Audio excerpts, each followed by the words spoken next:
Good morning, everyone. Thank you for joining. My name is Andreea Groenendijk-Deveau. I'm the co-founder and one of the co-founders and the VP of Communications for KindLink. I have with me today Elizabeth Balgobin, consultant with the Small Charities Coalition, and Tom Downie, fundraising specialist and UK charity manager with Tiltify. Before I go back to them, I'll give you a quick presentation of KindLink. We are a technology platform supporting companies with all their CSR needs, from volunteering and fundraising to impact and sustainability goals measurement. We offer that same platform free for nonprofits for them to manage their activity, fundraise, engage with potential supporters, and increase their general transparency in the space. We have donated over £6 million worth of software to our over 1,500 charities last year alone, and they fundraised about £1 million through us over that same period. Now, because we're all living in uncharted waters, we wanted to support everyone's efforts fighting the COVID-19 crisis. So we created a special area in our opportunities marketplace to connect corporates with charities fighting the COVID-19 crisis right now. And we are seeing a lot of interest from companies and individuals looking to help. Now, I'm saying this for all the charities that have joined, because if anybody wants support with that, they can obviously reach out to us. But if anybody's interested, I would ask you to stay for about 5 to 10 minutes after we're done with the webinar, so that our colleagues can give you a quick demonstration of what the marketplace looks like and how you can get support if you're fighting the COVID-19 crisis right now. Having said that, I'll go back to our guests. If you could kindly present yourselves, tell us a little bit about what you do and what the institution, the organization you're representing today does, and then we'll jump straight into our questions. Shall I start with Elizabeth, please? So I'm Elizabeth Balgobin. I've been in the sector for over 30 years, so I'm quite old because I had work before that. And whilst what I'd say is I'm not an expert in any of this. I don't think anybody can be. We're at that time where we're all trying to make things that we've done before, repurpose them and make them work for a new world.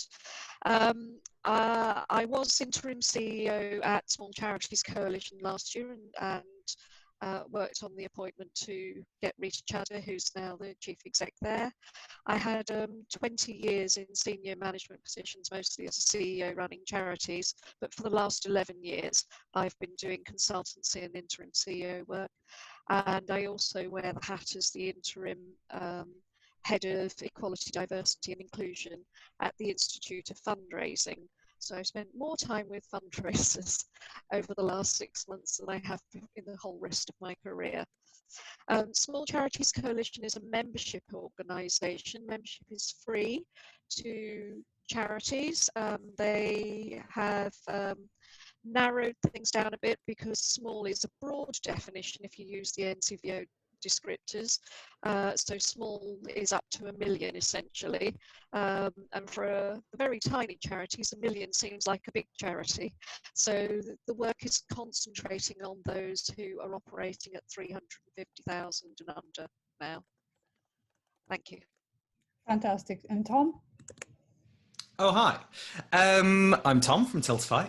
It is a fundraising platform in a nutshell, specifically targeting the millennial Gen Z market, the cool kids. And with the oldest millennials now turning 40 this year, they are actually, not the annoying kids who, just think social media is a cool place to be, but it's actually a real thing now. So it's a fundraising platform which is effectively embedded into lots of different social medias of various different forms and is interactive.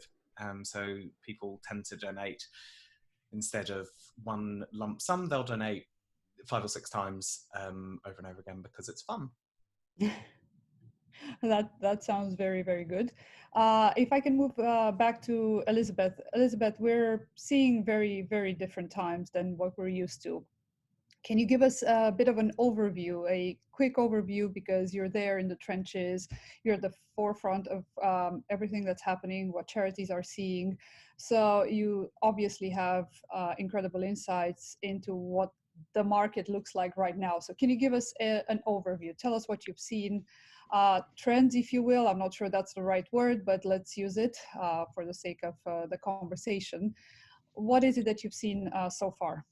I mean, it's the early days, of course, but I'm sure you've drawn some conclusions already. Yeah, so the world is different now. We're seeing this started a little while ago, but it's really ramped up now. Charities are competing for funds, not with each other now, not just with other not-for-profits, but really through this crisis, we're seeing businesses setting up crowdfunders to be saved, and people choosing to give money there. Just this week, we saw a fundraiser set up on the compassion case of the youngest person in the UK to die of COVID-19, raising 45,000 overnight, practically.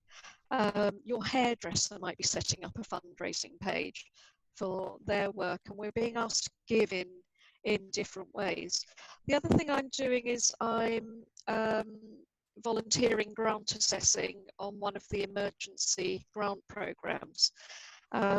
So a £3 million pot has had requests of over £55 million, and many, many more applications we can think about.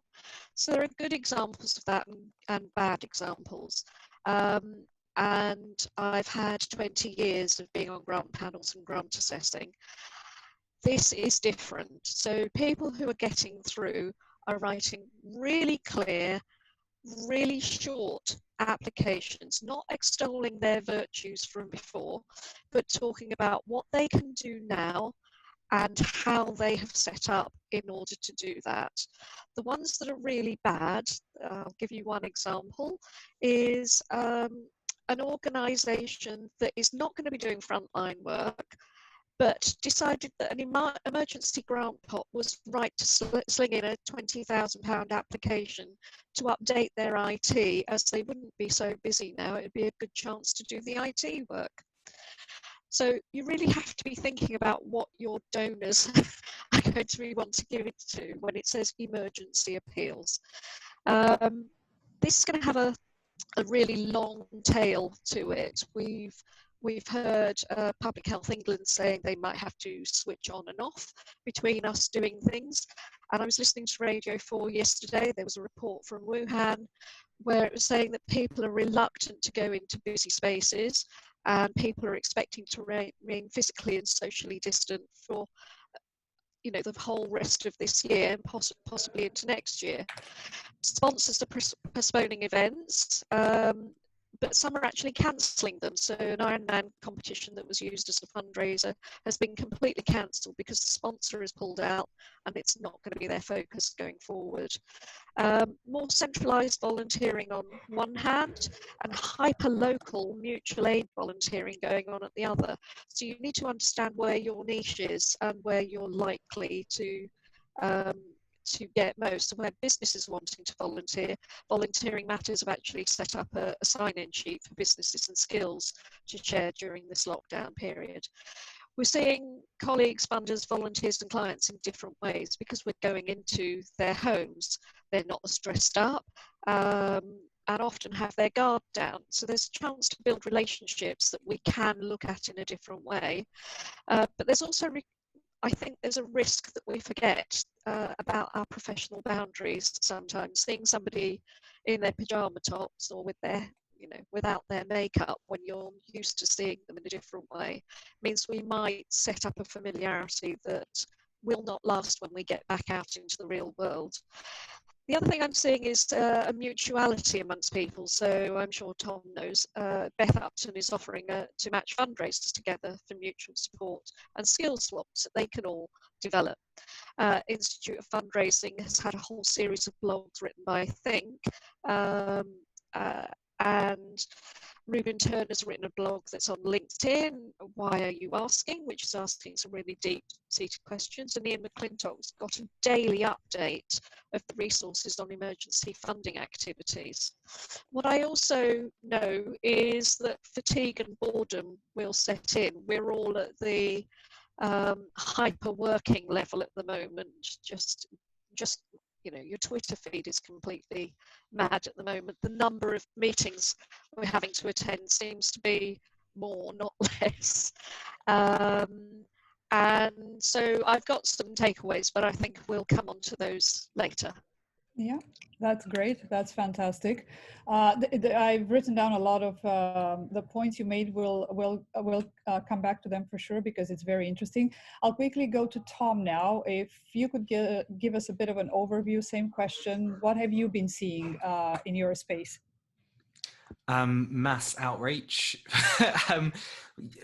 Interesting, Elizabeth mentioning about like the Ironman being cancelled and this sort of stuff, and I'm seeing some really cool innovation coming out, and because in the time of crisis this is the time to innovate, and it's where, you know, obviously it's awful, I'm not denying that even for a heartbeat, but for those who are willing to take a risk and do some, like, just challenge themselves, there's some really cool things coming out with the likes of Joe Wicks, a YouTuber who's been doing his PE lessons every morning on YouTube for children, and now he's been doing some for seniors as well. He's been seeing his highest ever audiences that he's ever had, and you know, that obviously it's not a fundraiser, it's just this is a YouTuber who is influential.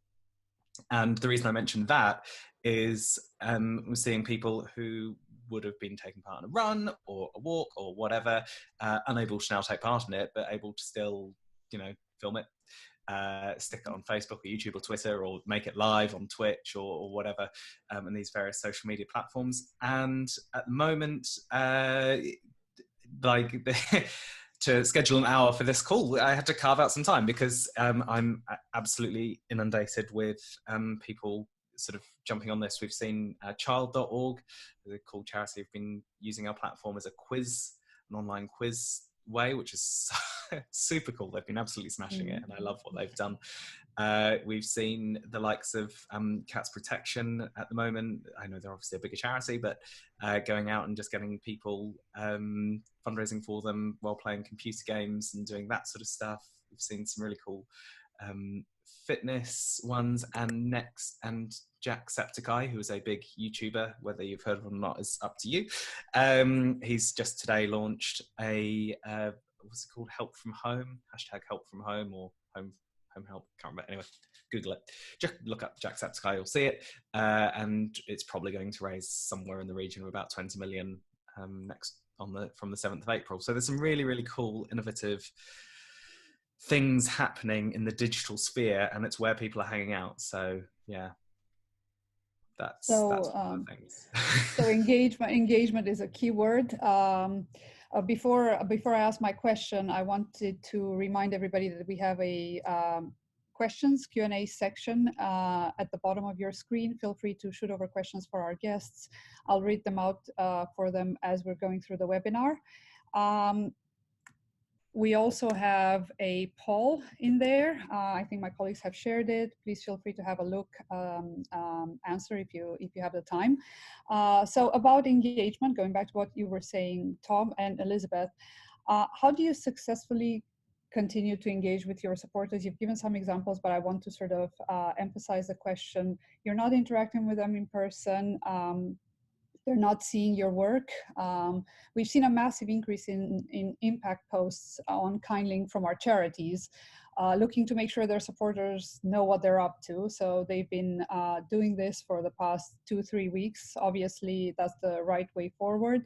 It's always the right way forward, crisis or no crisis. But could I ask you guys to give us more examples of things charities could be doing to continue to engage with their supporters? What are the things that maybe they're not thinking about doing, best practices, examples you're seeing in the space, maybe mistakes you're seeing in the space? So can I start with Elizabeth, please? You're muted. That would be the problem. So there's a few things about engagement that I think you actually have to take a bit of a step back. So where you have an organisation, I'm sure Tom with the Gen Z stuff will move in a different way, but people are sticking to fundraising strategies that are out of date now. So actually review your fundraising strategy. It may be an obvious point to make, but having something about COVID-19 and lockdown built into your strategy now. It's not on no one's risk register had a pandemic on it. And so trying to follow your old ways of working during this period is just madness. It doesn't mean throwing everything out, but it does mean reviewing and looking what you can repurpose. And that leads on to the bit about engagement. So you actually have to think about protecting your fundraisers, your staff and your volunteers. Again, it might be obvious, but you have to review what your safeguarding, GDPR and health and safety say. So you might be having volunteers going out and doing delivery drops. And you might have a volunteer manager who's organising that, and everybody else working from home. But those frontline staff might be feeling that they're not heard, seen or supported, whilst everyone is cheerleading in the background on some great video that's been produced, or something else that's happening in the virtual sphere. So it's about getting up to speed on what you need to do to adapt your policies and procedures, and ensuring that you respect and recognise the commitment everybody else is making. And then update your website. On the grant assessing that I'm doing, the thing that I'm looking at is people's websites, not just the Charity Commission, to see what work that they promote. One of them where I thought this looks like a good project and I think it can probably deliver, but it had nothing about COVID-19 on its website, what it's doing, and the last time anything had been posted to the website was 2013. So is that a scam with someone who's written a good bit? Or is it genuine work that's going to go on?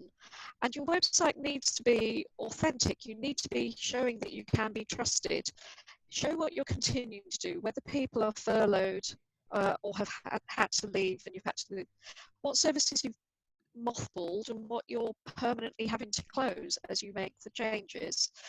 So prepare a scenario for every audience and have that ready, because you don't know when you're going to need to bring those messages in and out. I'll stop here to allow Tom to add. Tom, if you could add on that. I'm sure you're seeing a lot of movement there. Points? Sorry, say that again, Andrea. I'm sure you've seen a lot of movement in the space. I mean, your platform is so communications orientated. So give us a little bit of your insights. Sure. I just saw there was a Q&A and I was trying to answer a question in there at the same time, which was silly of me. Don't worry. I will read out the questions. Oh, will you? You Excellent. can answer I can for just ignore everybody. that. Yeah. So don't worry on my about screen it. with excitement. Yeah. Now I've forgotten the question. Sorry. I was listening to the answer and don't remember what the question was. The question was, how do you continue to engage successfully with your supporters? We've mentioned a few examples. Yeah. Let's come up with some other ones that people can take home and work with. No, that's fine. So, I mean, Tiltify, lots of people using it from what I see, and I can only speak from experience, is people using it as a tool to gain new supporters or to interact with their younger demographic supporters. And so often when I meet with charities and talk to them, I'll say, describe to me your supporter, and they'll often be describing, I hate to use the term Dorothy Donor, but I'm sure everyone will at least know what I mean when I say that. Whereas, a lot of things like online fundraising hasn't changed for 20 years. So, and I mean that in the politest possible way, which is to say that, online giving became a donate button in 2000. And since the year 2000, every single type of technology has changed except for online fundraising. It hasn't changed. It's still a donate button, a picture and some text. And it's as simple as that. And so with Tiltify and what we're getting to see is because we do features, and so you can ask like a poll and do donations through a poll, or you can do donations as a reward, or there's lots and lots of tools that people can just play around with, is we're getting these younger audiences who might have just been like, oh yeah, my mum supports that charity, I like them, coming forward and saying, oh, I can actually ask my friends stupid questions and raise money for charity, or I can, you know, I can film myself doing a handstand and put that on my fundraising page. Like it's, we're seeing it's more about invigorating audiences that probably already support the charity, but they just haven't. Like, for example, Click Sergeant yesterday, and I think today as well, are doing a fundraiser. They've got, just Google like Click Sergeant music or something like that. And they've got a musician who's taking song requests, and he's doing it as a fundraiser. He's got his camera on him like I am talking to you right now. He's got his guitar and a piano. And for 2 hours, he's just chatting to people. And what's beautiful is that in the chat that is there, you've got people that his charity has supported for Click Sergeant. So they've got people that have gone through childhood cancer are in the chat saying, this is wonderful, I'm loving it. And you've also got the donors in the chat saying, this is so great, I can't wait to donate to you. And the donations just trickle in. It's beautiful. Yeah, sorry, I've gone on to a waffle. I can't remember what. Sorry. Day is night at the moment. Carry on. Well, we're definitely having a bit of fun. So can I just add Yeah, please to do, add to that, Elizabeth. just to pick up on Tom's points. I mean, some of the things that I think have worked really well have been those things, and it's bringing in people who haven't been on social media before.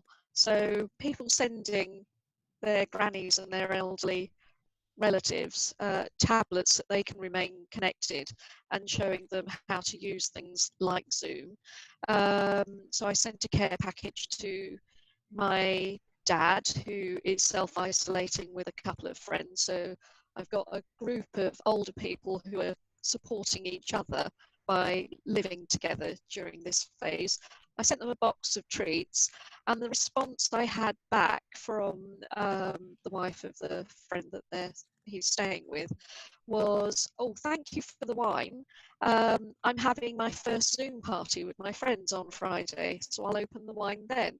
Now, I'd never expected to hear that from them, but it's highlighted to me some of the things that means that where we had traditionally sent letters perhaps to older people to ask for donations, they're now connecting with the world in a different way.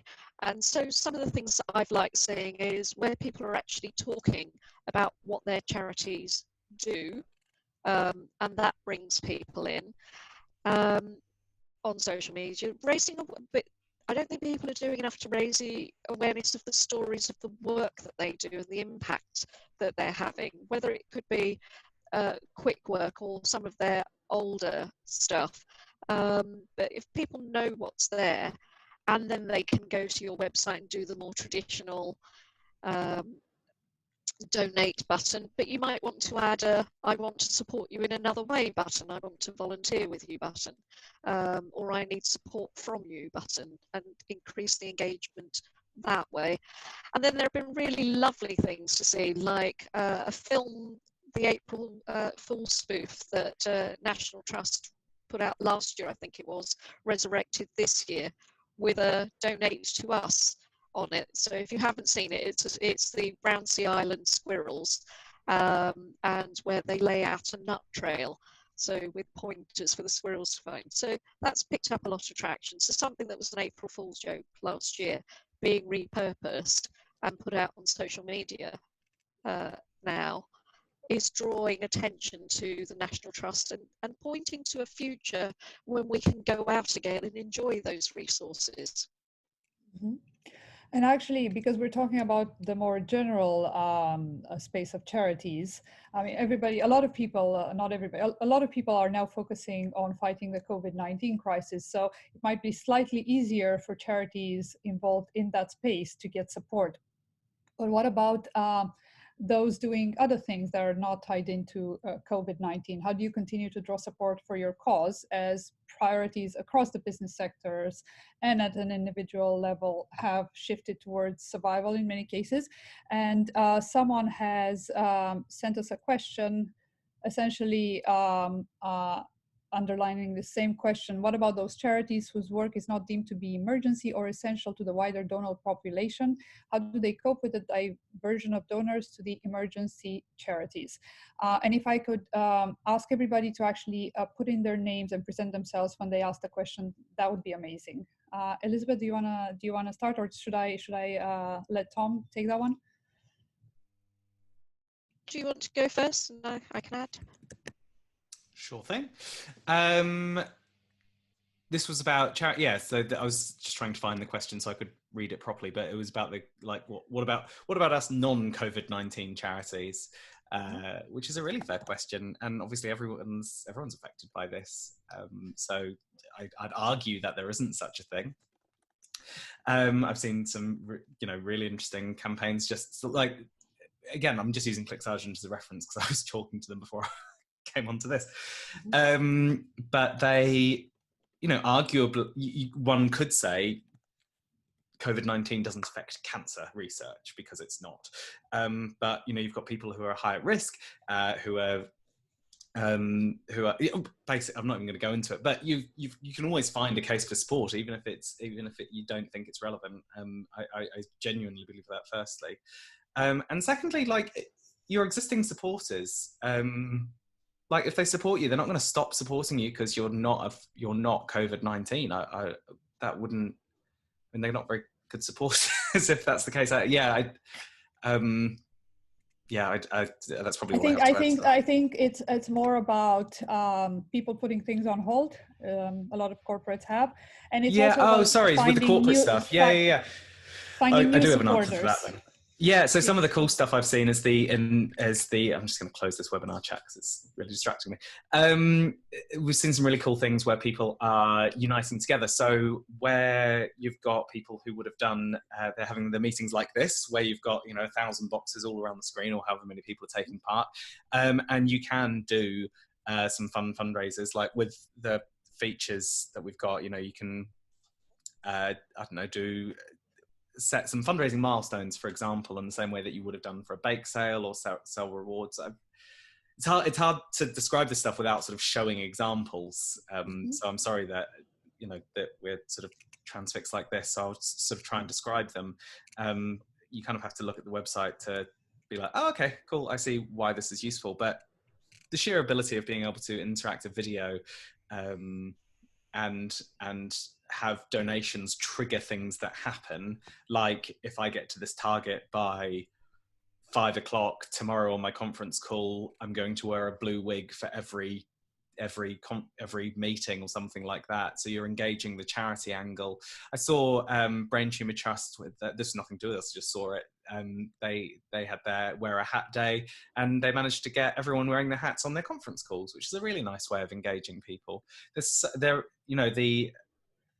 is still plenty of opportunities out there. It's just you have to take the time to be creative to think about them again, and that's really, really hard, especially when you're already stretched. And as Elizabeth, you were saying earlier, we're having sort of a society of back-to-back meetings with no journey time between them. I think I would add a couple of other points, so just picking up on what I'm seeing on the questions as well. So thinking about your corporates and trusts and foundations, there will be a time after this where we're not dealing with the emergency, but it might be that we switch on and off. So you will still have to plan for events. At the moment, everyone's postponing till the autumn. I would advise thinking about whether that's right.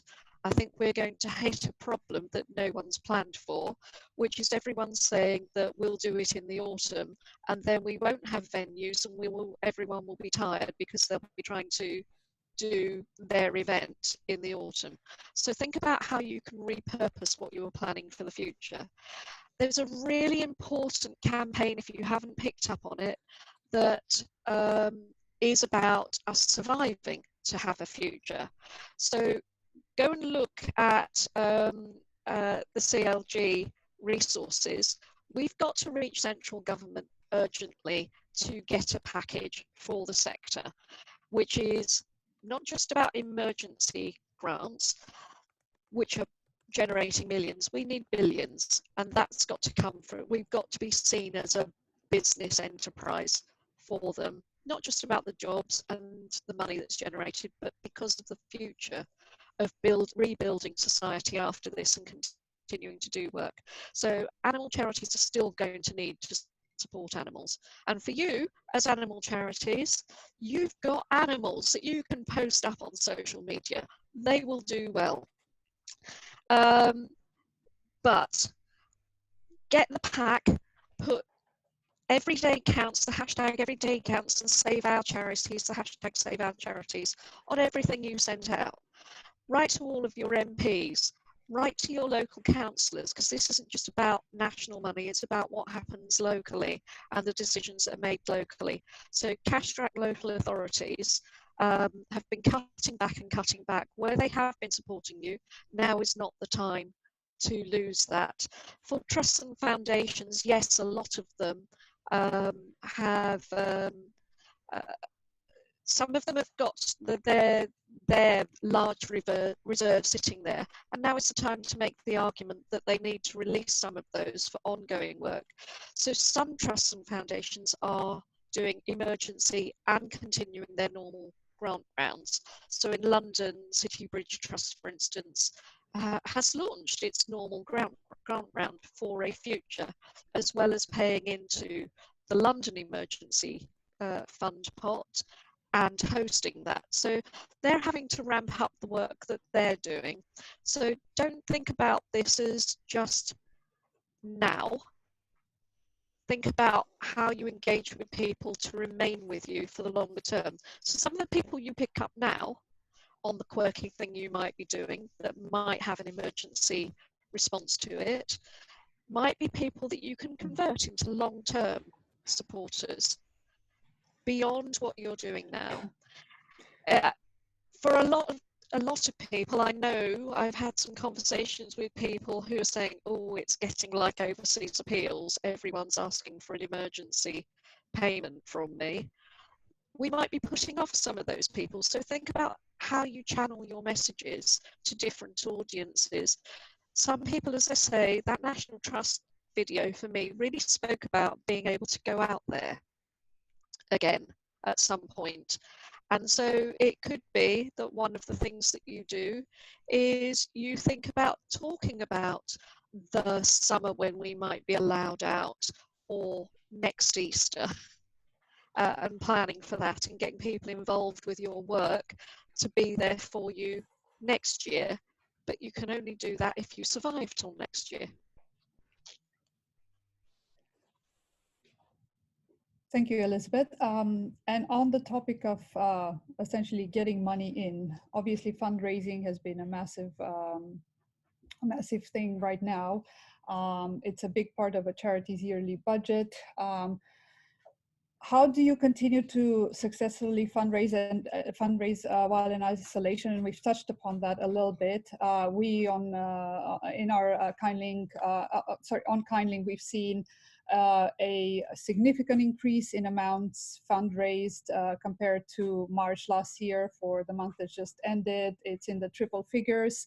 That's one way of getting money in. Someone is asking, some trusts and foundations are not having grants because their investment portfolios have taken a hit.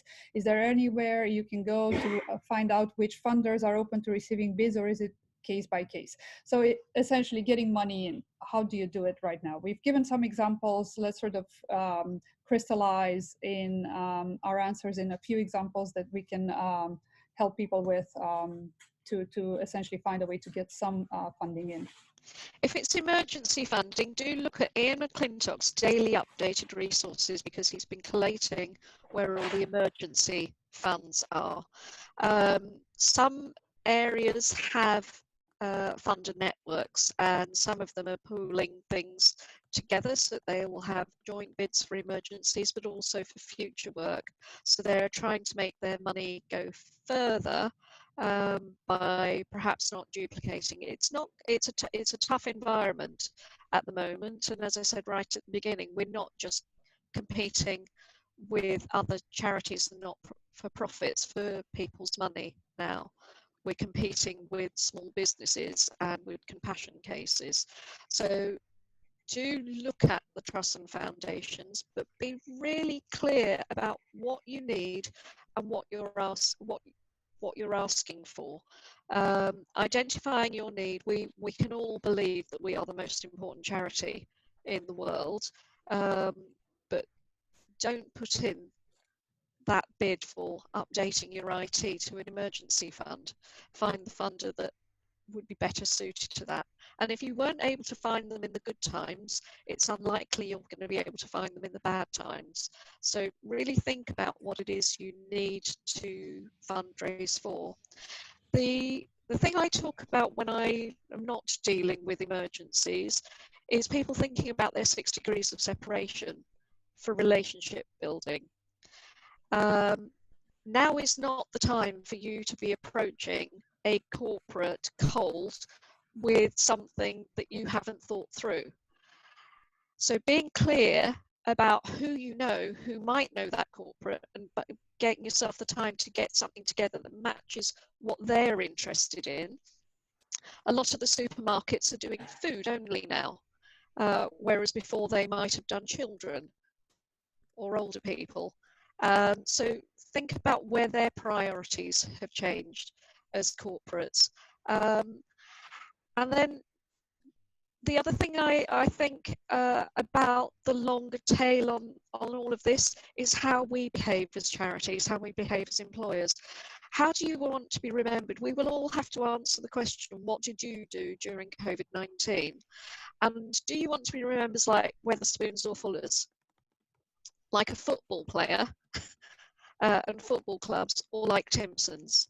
How you treat your staff and volunteers now will be remembered afterwards. And so your social media presence, what you're saying externally, has to show that you are good and compassionate, not just to the people you are there to support or the animals that you're looking after, but the people who work with you. Talking about our frontline workers as heroes, the way that the NHS is being talked about, is not a bad thing if we're doing something heroic. We need to be recognised as that fourth emergency service. Tom? Well, I can't really answer on the grant stuff because I don't do it. So it's probably not really relevant. No, but on the fundraising part, you've mentioned a few things, be more interactive video. I guess that means essentially tell your story in a better way. Is that a good way to summarize it? Any other points you'd like to add on that? Yeah, it's different for every charity. There isn't a one size fits all answer. Elizabeth, I love what you're saying about you will be remembered post COVID about who treated how when. I'm looking forward to never going to Wetherspoons again because no, I didn't say that. Well, anyway, but I think that's a really important point to note. But I think it has to be, it's case by case. There are so many creative ideas and ways of getting audiences involved or engaged, whether they're high profile celebrities, and because we've been doing we've had a lot of celebrities coming through recently, which is slightly overwhelming because it's a there's a lot of them, and big communities coming together where they're all wanting to sort of do something. So I've seen a lot of fundraising campaign pages where their COVID appeal is it's COVID time, donate 10, 25 or 50 quid now to help. And actually for the younger audiences and younger generations, that's not what they want to do. They don't want to just give some money and forget about it. They want to be involved in campaign. They want to Greta Thunberg the thing. So it's so important to make sure that you've got have the donate now ask, but also have the start fundraising towards our overall goal as well. Because they want to feel like they're a part of something and they're not just idly throwing cash at it and forgetting about it, I guess. And on those small micro donation things, if people haven't seen John Thompson's Twitter feed, he was the person who did the donate your first £5 when the £5 note changed to the new plastic format, and brought it back again for the 10 and the 20. But his little mini campaign on Twitter is to get people to donate the money they would have spent on their commute. So small amounts of money, and Richard Sved is doing something. So every day that he would have commuted, the small amount he would have spent there goes to a different charity for each of those days. So he's choosing a different charity every day. So it's little things like that. Can you be the person that puts yourself in the position that says, those small amounts of money will add up to something for us that can do this? That's actually really lovely, and I just wanted to add something to that, which is that, like, with one of the things, am I allowed to share a link? Is that possible, or is there? We can do that in the chat. Yeah, shall I just do it? I don't know. Shall I just share it to you? Let's leave that for the end, so that we just okay, fine. Check it out. We have quite a few with questions that I'd love to get through before the end of the webinar, because it's been very popular. All I was going to say is that idea of donating your travel, or donating like the price you would have paid for coffee or lunch, because obviously everyone's making their lunch at home now, so people are, for those who are lucky enough to still be employed, there is arguably going to be a slightly more of a disposable income, and to be able to set increments, effectively as a donation, like, right, cool, so if I donate £3.50, that would have been my sandwich from Pret and a drink or whatever, and being able to say, like, do that sort of stuff and have a totalizer. I love that. It's, yeah, sorry, anyway, Karen.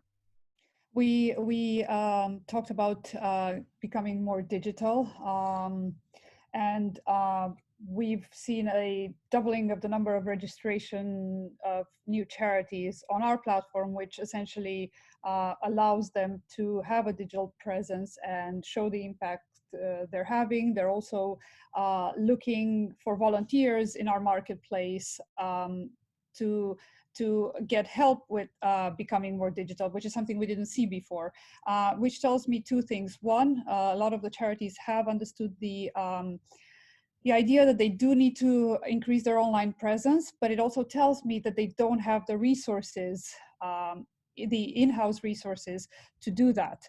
And someone is also asking, should they focus on this? Should they focus on attracting grants or other types of funding? When we say go become more digital, how should they be doing it? What should they be focusing on? What are the things that you think a potential supporter is looking at right now? Shall I go with that? Please. Yeah, so in the UK, and I'll keep this to the UK rather than going global for a moment, you've got 45 million social media users in this country. That is arguably the entire, certainly working adult population, give or take a couple of people, literally a couple of people. And they're all there. I think back to 20 years ago when the idea of starting a fundraising campaign via email instead of via post would have been absolutely shocking. And now we've got automated Facebook Messenger, arguably, and WhatsApp groups going out. There's things like Discord and Twitter DMing and all this sort of stuff, which is how the generations are communicating with each other.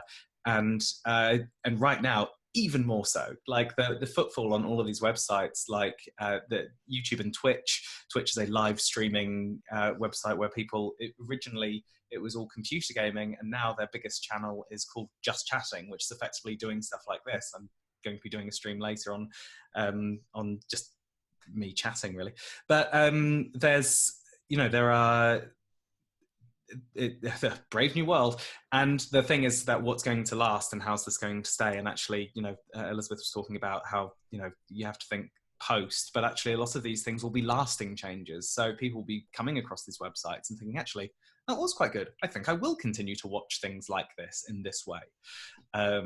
So making sure that, like, YouTube is the second largest search engine in the world, and it is also owned by Google.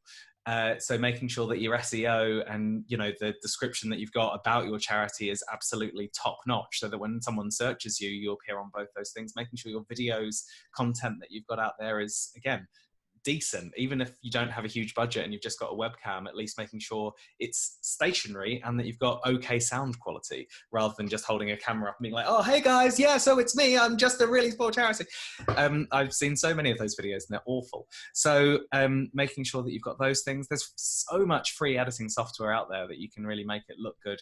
And it's making sure that your presence is accurate and clean and crisp. Yeah, that'll do, I think. Elizabeth, I'm sure you'll have some I'm going to counter that tips. slightly. I think for some charities, it helps to look less slick. It help, you know, if your connection is about people in a particular way, it might help to appear more authentic, to be authentic and not have some of those skills. But you still want the mobile phones, you know, you want to look good on a mobile because you've still got, you know, 70% of traffic going through there. And so just, it doesn't need to be slick, but it needs to be smart and worded well.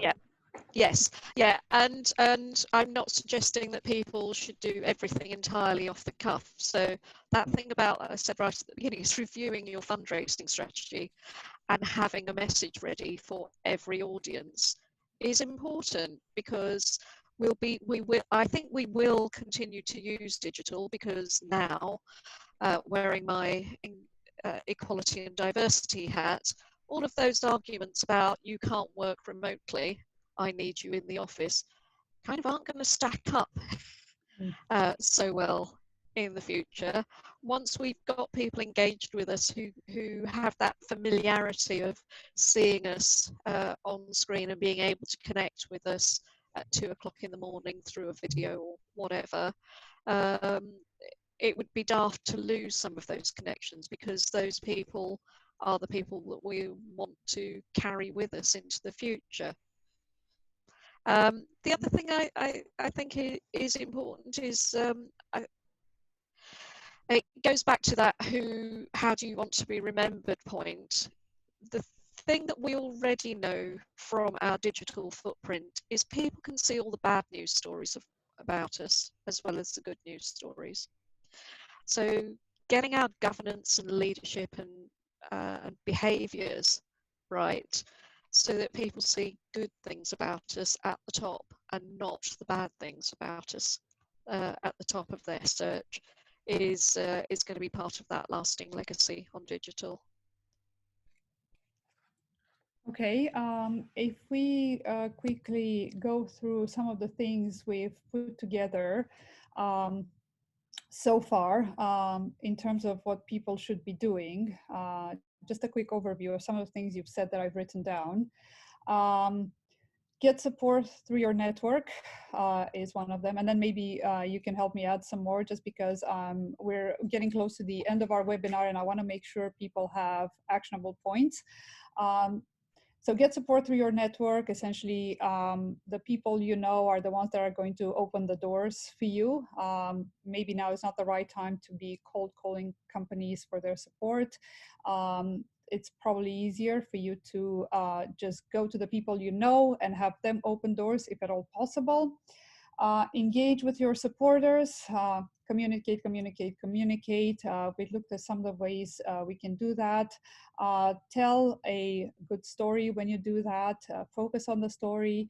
Tell it in a good way as much as possible. There are free tools out there that you can use for that.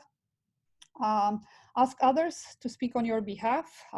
May that be donors or beneficiaries. You mentioned, you know, have them talk to your MP. You can talk to your MP. Just go out there and speak on your behalf. I guess there's strength in numbers, especially right now. Be authentic when writing an application for funding. Again, tell the right story. Tell it in a way where people can relate to what it is that you're doing. Digital presence and presentations should be on point. There are free tools out there that you can use for anything you're doing. Remember, you are competing with different organizations or individuals looking for money right now. So the way you tell your story has to essentially not only draw support against other charities, but also now against other people that are competing for that money in the space. I think that's what I wrote down. Is there anything else that you guys wanted to add on that particular point? I suppose the thing that I would also think about is the partnerships you might want to form with each other.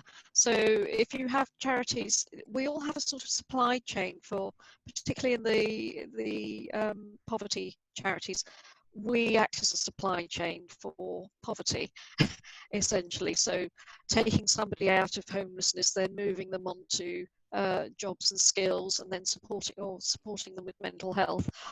What are your partnerships, and how can you ensure that there's a better journey for people? Can you knit that together? So when you're thinking about what you are wanting from supporters, an offer from three of you that are offering in that supply chain might be more palatable to one of the larger corporates going forward as they think about how they get people back into work. And so Morrison's ramped up very quickly, saying we need to change what we're doing. And if you were working in a charity that was working getting people into work, you could see a route straight into getting your work there. If you can maintain that relationship with Morrison's going forward, the Volunteering Matters spreadsheet that they are setting up for corporates and people to share skills, build on those networks that are where people are saying, I want to help.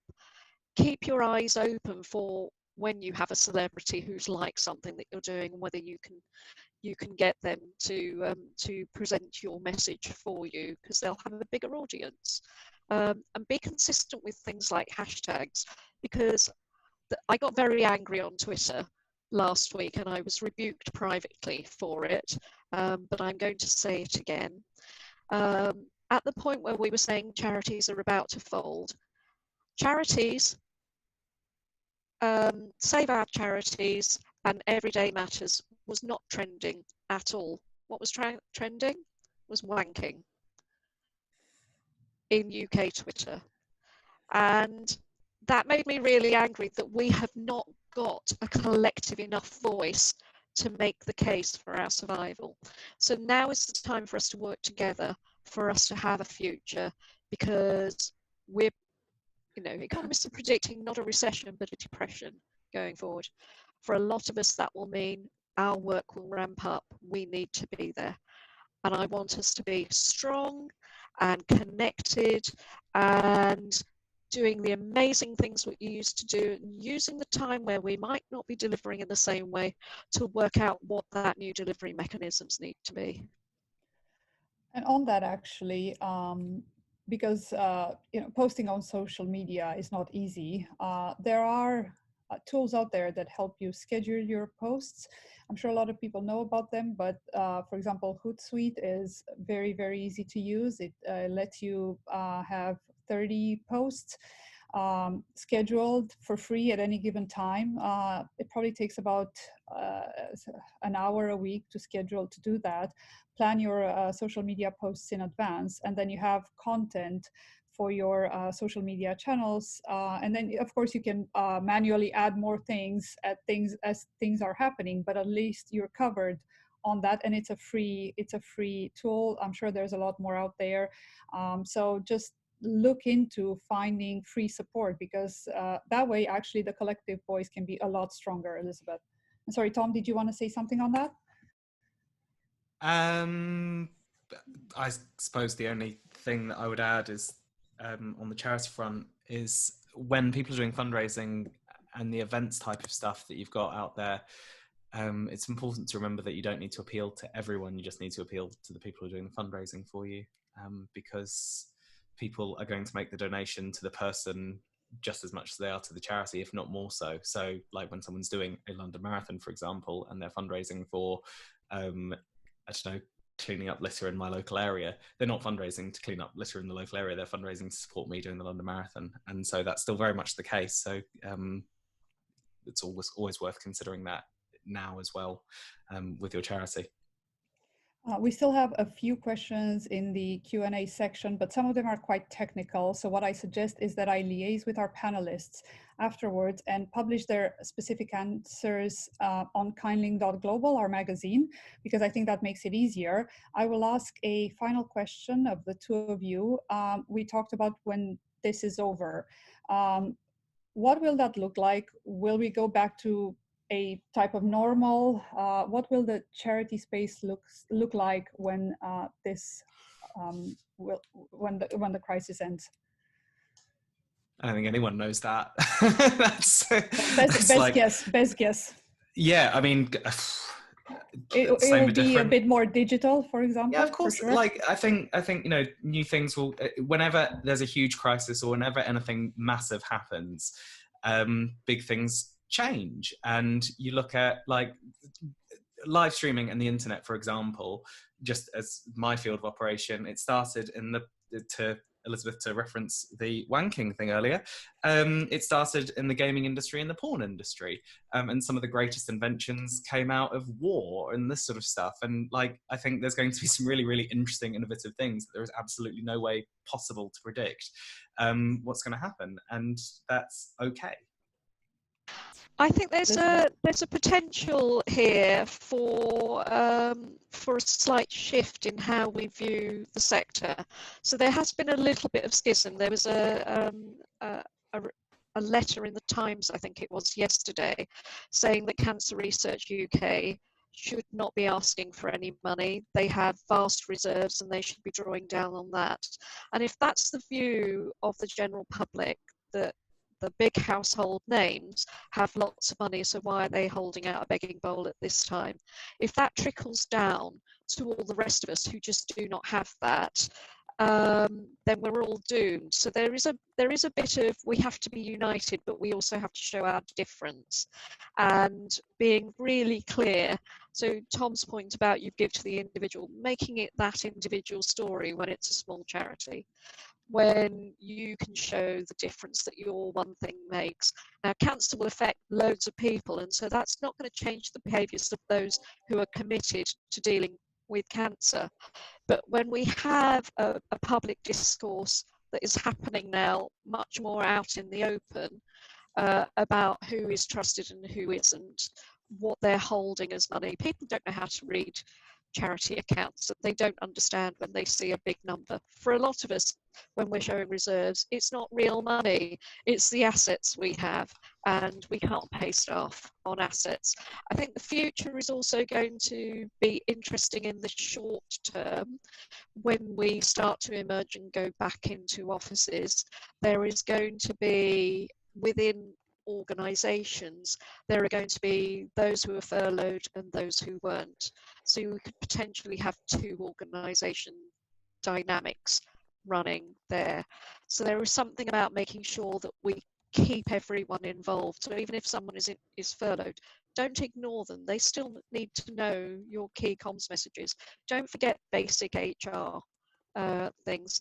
Leadership and management, I think, is going to change slightly. Sorry to interrupt. I just have to shoot off to another call because we've overrun. So I'll wish you very best of luck, and I'll catch up again later. Thank you, Tom, and we'll talk to you soon.